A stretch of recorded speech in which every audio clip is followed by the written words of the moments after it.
Du 25 mars au 9 juillet 2017, les salles d'exposition de la ferme Ornay, au sein de la propriété Caillebotte à Hyères, accueillent une soixantaine de tableaux de Jacques Truffémus et vont offrir au public francilien la première rétrospective de cet artiste lyonnais, héritier des peintres Bonnard et Vuillard.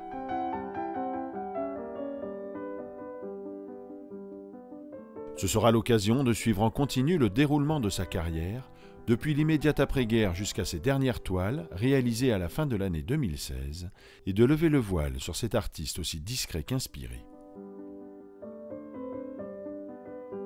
Ses thèmes favoris, pour ne pas parler de ses obsessions, s'y retrouveront en suivant le parcours choisi par le commissaire de l'exposition, Nicolas Sainte-Fargarneau, dans les 6 salles du circuit de visite.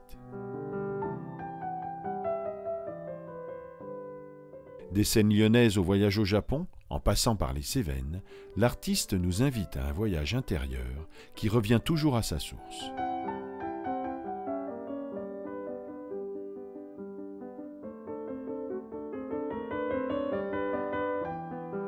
En admirant ses autoportraits ou ceux réalisés sur sa femme aimée, on ressent qu'avec des moyens qui n'appartiennent qu'à lui, il excelle à rendre notre monde poétique.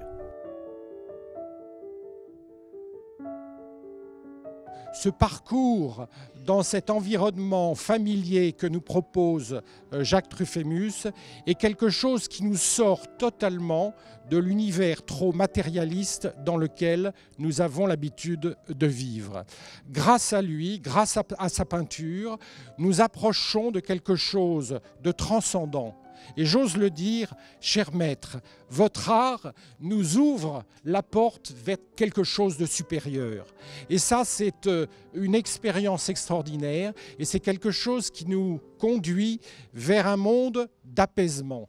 Alors, autour de nous, dans ce vacarme extraordinaire qui nous abrutit, avoir une telle expérience, c'est quelque chose d'inoubliable. Merci 1000 fois, Jacques Truffémus.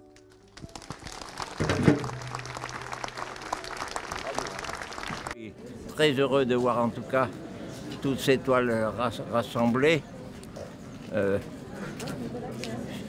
Certaines, je crois que je les avais presque oubliées, donc c'est à la fois une redécouverte et puis dans un cadre pareil. Nicolas Sainte-Fargarneau, il est où? Oui. J'ai été sensible à l'agencement, à la présentation des œuvres qui ont été faites avec beaucoup de sensibilité, que ce soit l'accrochage, l'éclairage tamisé.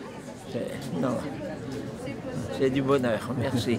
Je souhaite, avec toute la municipalité, que ce lieu rende le plus bel hommage qui soit à Gustave Caillebotte. Caillebotte était un mécène. Eh bien, à nous, non pas simplement de parler de lui, mais de reproduire ce qu'il a fait et d'être en quelque sorte des mécènes de nouveaux artistes. Alors certains pas connus du tout, d'autres très illustres, comme M. Truffémus aujourd'hui.